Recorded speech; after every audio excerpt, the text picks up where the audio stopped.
There are some people who walk into your life at exactly the wrong moment. Not the wrong person, just the wrong moment.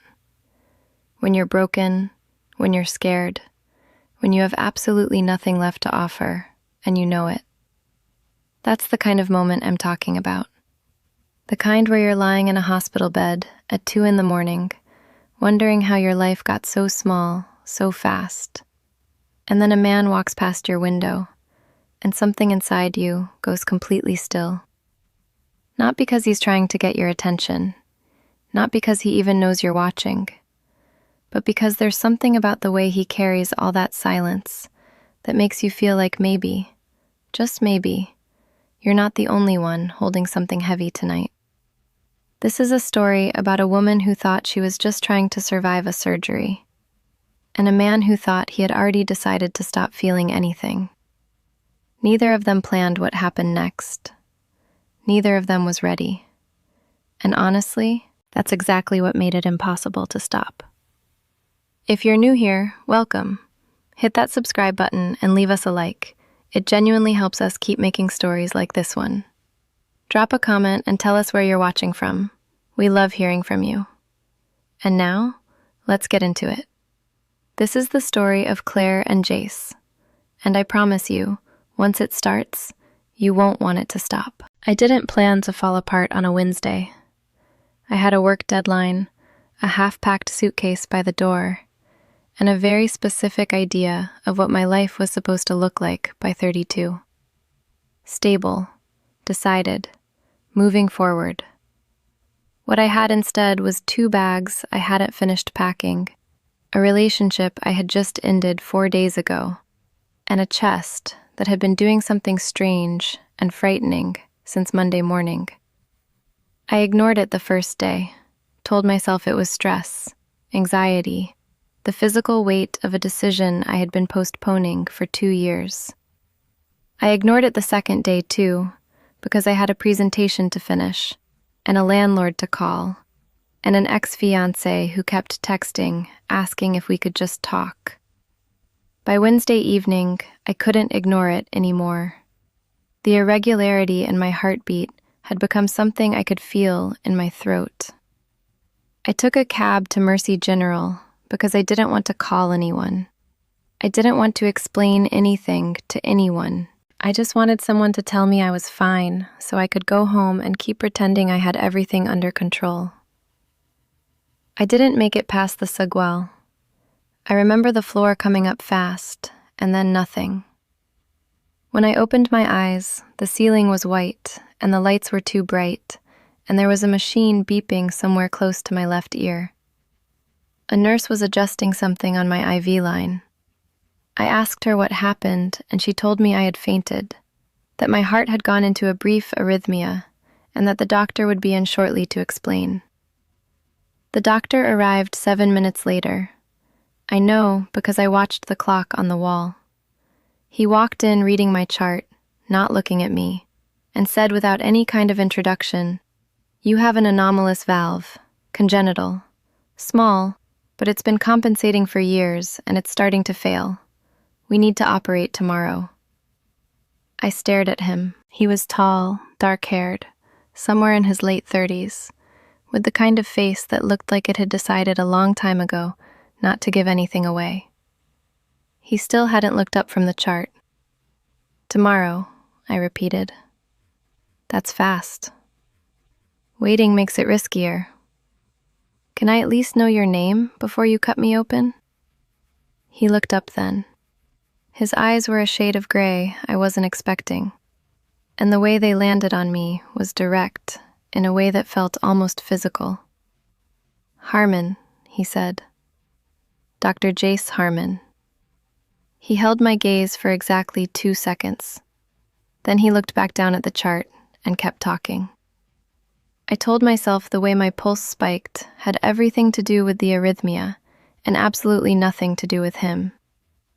I was almost convincing. They kept me overnight for observation before the surgery, which meant I had approximately 14 hours to lie in a hospital bed and think about every decision I had made in the last 6 months. The room was small and too cold, and the pillow smelled like industrial detergent. I called my sister around 9 and told her what was happening. She wanted to fly in from Seattle. I told her not to, that it was a routine procedure, that I was fine. She didn't believe me, but she respected it, which is one of the things I love most about her. After I hung up, I stared at the ceiling for a long time. I thought about Daniel, about the look on his face when I gave the ring back. I thought about how I had cried less than I expected to, and how that probably meant something I wasn't ready to examine. I thought about the presentation I hadn't finished, and the client who was going to be annoyed, and how strange it was that those things still existed somewhere out there, while I was lying here with electrodes on my chest. I wasn't scared exactly. I was something quieter than scared. Tired, maybe. Tired of managing everything and still ending up here anyway. I turned toward the window around midnight. Chicago was doing what Chicago does in late November, which is look beautiful and brutal at the same time. All dark glass and orange light and wind that doesn't apologize. That's when I saw him. Dr. Harmon was standing in the corridor just outside my room, leaning against the wall across from the nurse's station, with a coffee cup in his hand, and his eyes somewhere far away. He wasn't on his phone. He wasn't talking to anyone. He was just standing there in the half-dark, still in his scrubs, like a man who had nowhere better to be at midnight, and had made peace with that a long time ago. I watched him for a moment before I realized I was doing it. There was something about his stillness that I couldn't look away from. It wasn't sadness exactly. It was more like someone who had learned to exist in a very small amount of space and called it discipline. I don't know what made me do it. Maybe it was the painkillers. Maybe it was the fact that I had just blown up my entire life and nearly passed out on a hospital floor, and I had nothing left to lose in terms of dignity. I knocked on the window, just once, a light tap with 2 fingers. He turned. His eyes found me immediately, which told me he was more alert than he looked. We looked at each other through the glass for a second that felt longer than it was. Then he pushed off the wall and walked to the door and opened it. He didn't say anything. Neither did I. He just leaned against the doorframe, coffee cup still in his hand, and the silence between us was so unexpectedly comfortable that I felt something in my chest loosen just slightly. Not the valve. Something else. He came in and sat in the chair by the window, not on the edge of the bed, not standing over me like a doctor doing rounds. He sat in the actual chair, the one that was clearly meant for visitors, and set his coffee on the small table beside it, like he had decided, quietly and without announcement, that he was staying for a while. I didn't ask why. I just adjusted the pillow behind me and looked at him. "You should be sleeping," he said. "So should you." He looked at the coffee cup.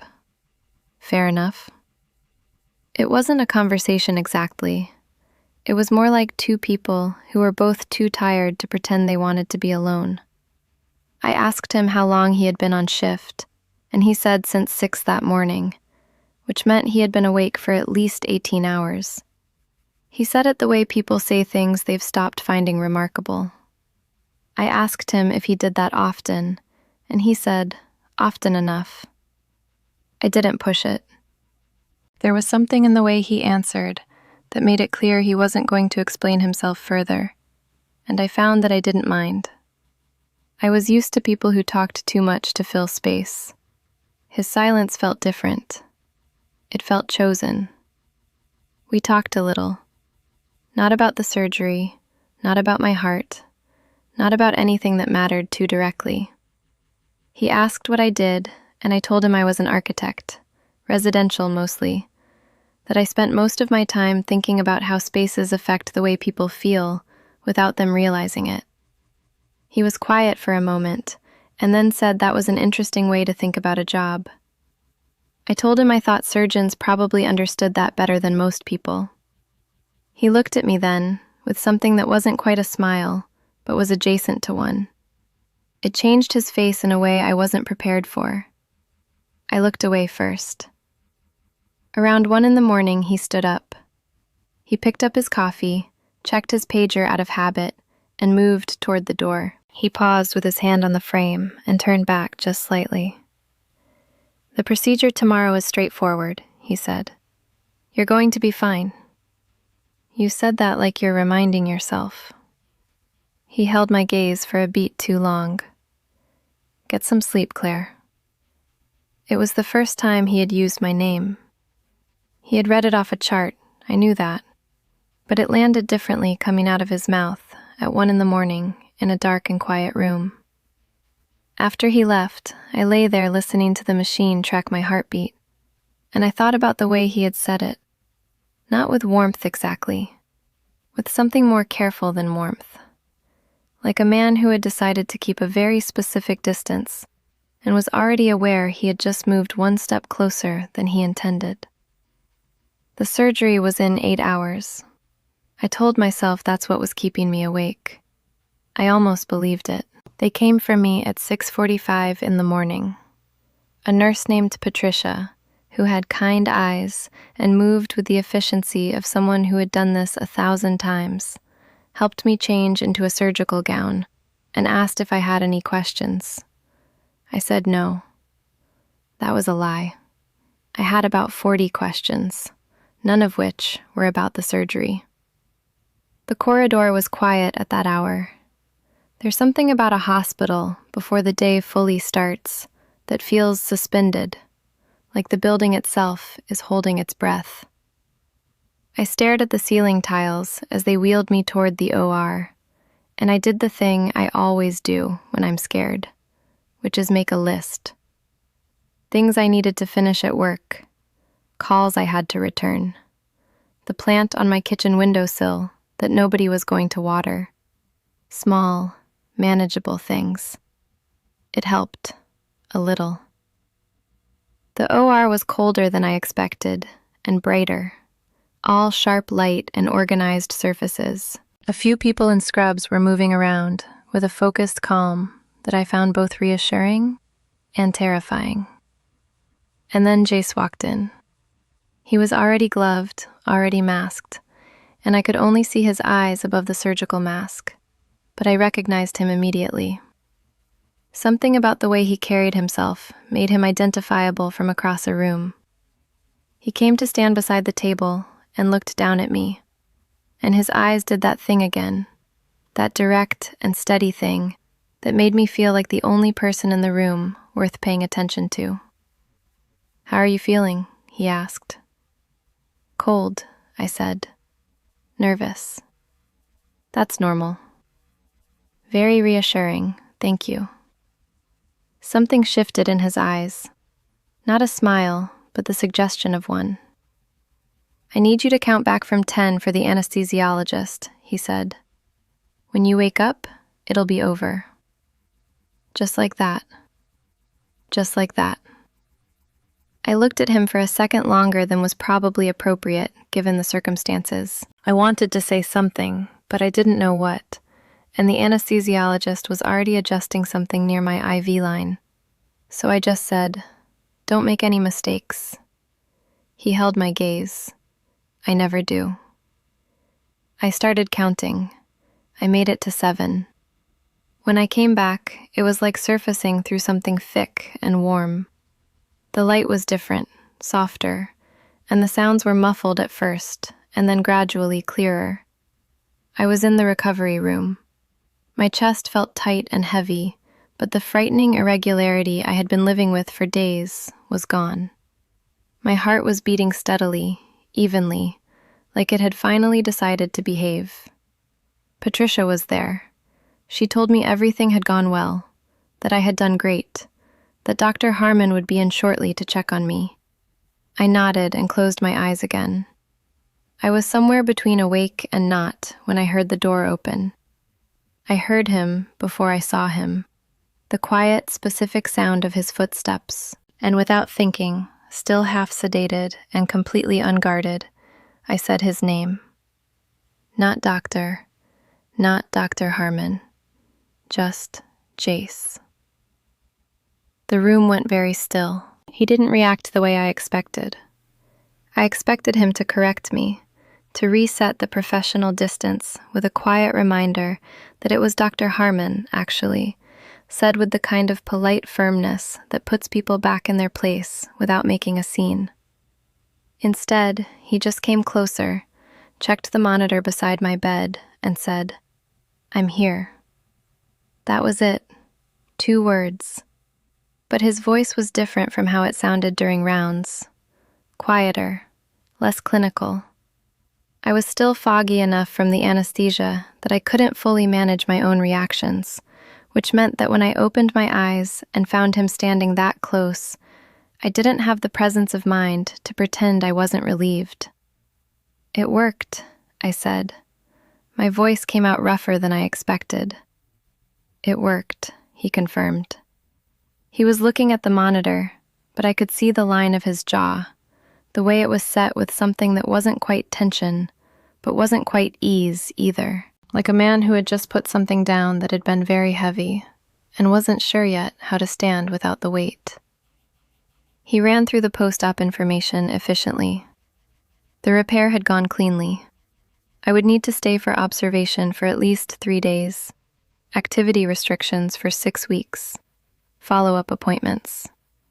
All of it delivered in the same measured tone I had come to recognize as his default. But he stayed longer than necessary. I noticed that.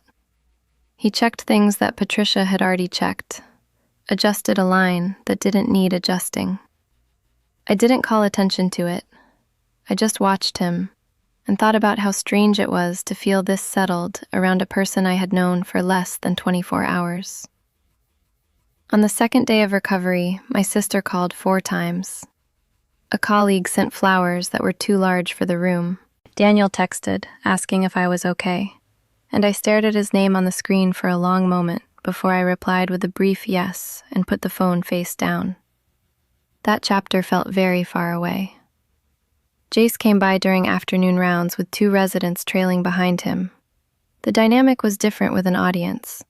He was all precision and brevity, asking the right questions, providing the right answers, barely making eye contact with me beyond what the clinical context required. I understood it. I even respected it. But when the resident stepped out for a moment to review a chart in the hallway, he glanced at me with an expression that lasted only a second, something almost apologetic, like he was aware of the performance and wanted me to know he was aware of it. I gave him a small nod. He looked away. That evening, Patricia mentioned, almost in passing, that Dr. Harmon had been in to check my chart twice during the night shift. Not during rounds, not for any documented reason, just in, looked at the numbers, and out again. She said it the way people say things when they want you to know something without being the one responsible for telling you. I didn't say anything back.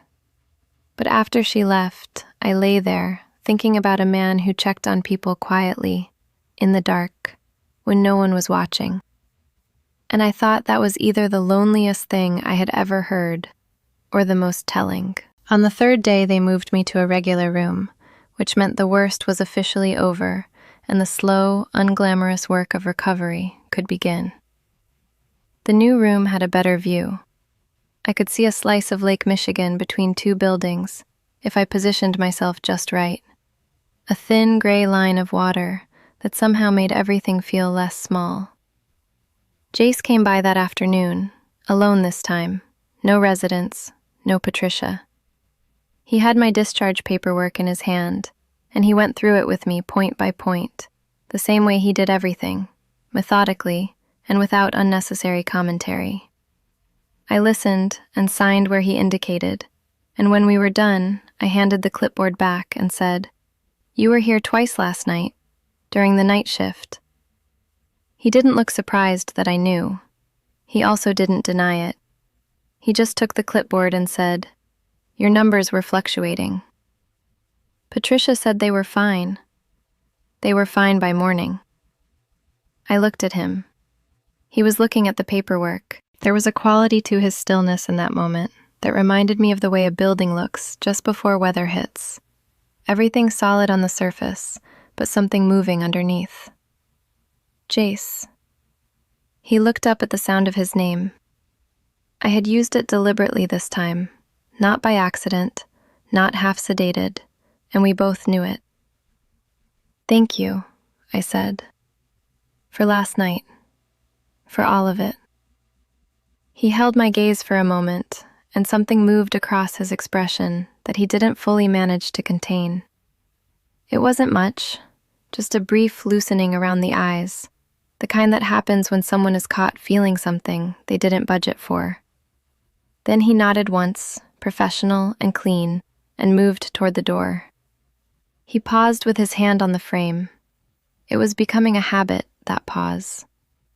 "You're being discharged tomorrow morning," he said. "Someone should be here to take you home." "I'll figure it out." He turned just enough to look at me over his shoulder. "I'll be here at 9, he said. Then he left. I sat with that for a long time. He hadn't asked. He hadn't offered. He had simply stated it, the way he stated everything, like a fact that had already been decided. And the most alarming part was that I wasn't surprised. I was relieved. And that felt like the beginning of something I wasn't sure either of us was prepared for. That's it for part 1 of this story. And if you've made it this far, honestly, thank you. It means a lot. Drop a comment and rate this story from 1 to 10. We genuinely read every single one. Part 2 is coming, and things are about to get a lot more complicated for Claire and Jace. See you in the next one.